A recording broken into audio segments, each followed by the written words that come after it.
The basis for forgiveness, March 30th, 2023. மன்னிப்பதற்கான அடிப்படை. தேவன் தன் பிள்ளை தவறு செய்யும் போது வேறு பக்கம் பார்க்கும் ஒரு மெத்தனமாக இருக்கும் பெற்றோரை போன்றவர் என்ற எண்ணம் நமக்கு சில நேரங்களில் தோன்றுவதுண்டு. அதாவது நம்முடைய பிள்ளைங்க சில நேரங்கள்ல தவறு செய்யும் போது நம்ம உடனே அவங்களை கண்டு காணாதவர்கள் போல கொஞ்சம் விட்டு பிடிக்கிறது உண்டு. ஆஸ்வால்ட் சேம்பர்ஸ் என்ற தேவனுடைய ஊழியர் நம்மை சிலுவைக்கு அழைத்து சென்று தேவனின் அன்பு சிலுவையில் வெளிப்படுகிறது என்றும் இதைவிட அவருடைய அன்பை காண்பிக்க வேறொரு சிறந்த இடம் வேற எங்கும் இல்லை என்றும் சொல்றாரு. தேவன் நம்மை மன்னிக்க கூடிய ஒரு அடிப்படையான ஒரு இடம் கிறிஸ்துவின் சிலுவை மட்டுமே. மன்னிக்கிறதுங்கிறது எளிமையும் இல்லை, இலவசமும் அல்ல.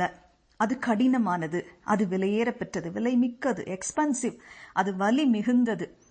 இயேசு கிறிஸ்து உங்களுக்காக எனக்காக தன்னுடைய சரீரத்தில் அனுபவித்த மன கிளேசங்கள், வலிகள், வேதனைகள் அதை நம்மால் புரிந்து கொள்ள முடியாது. ஆனால் உங்களை என்னையும் மீட்பதற்கு அது தேவையாயிருந்தது. தேவன் நம்மை மன்னித்தது போல நாமும் மன்னிப்பதற்கு அழைக்கப்பட்டிருக்கிறோம். அப்படி என்றால் நாமும் ஒரு சில காரியங்களால, சூழ்நிலைகள்னால வேதனைப்பட்டிருக்கும் போது, நம்முடைய காயங்கள் ஆழமாக இருக்கும்போது, அதிகமாக பாதிக்கப்பட்டிருக்கும் போதே மன்னிக்கிறது சாத்தியமற்றது போல தோன்றும் போதும் மன்னிக்க தேவையாயிருக்கிற அந்த வேதனையை நாம் ஏற்றுக்கொள்கிறோம். உங்கள் உறவுகளில் ஒன்றில் மன்னிப்பது என்பது ஒரு கேள்விக்குறியாக தோன்றினால், அதாவது இவங்களெல்லாம் மன்னிக்கிறதுக்கு சான்ஸே இல்லை, மன்னிக்கவே முடியாது அப்படின்ற ஒரு உறவா அவங்க இருந்தா கூட இயேசுவை போல இருந்து மன்னிக்க உங்களுக்கு அது ஒரு சிறந்த வாய்ப்பாக உள்ளது என்பதை புரிந்து கொள்ளுங்க. இன்னைக்கே அவங்கள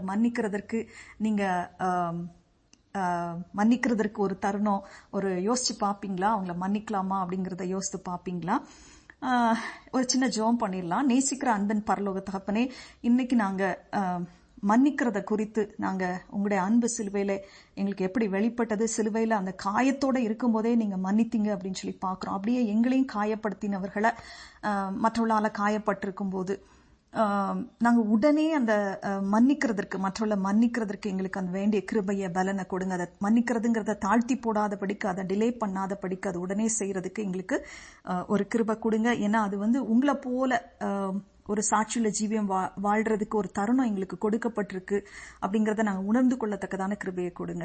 இயேசுவின் மூலமே ஜெபம் கேளோம் நல்ல பிதாவே, ஆமேன். இந்த குறுஞ்செய்தியை கேட்டதற்காக உங்களுக்கு நன்றி சொல்றேன். இது நான்சி டிமாஸ் வால்கமுத் என்பவருடைய சீக்கிங் ஹிம் ப்ரோக்ராம்ல இருந்து மொழியாக்கம் செய்யப்பட்டுள்ளது. தேங்க்யூ. God bless you.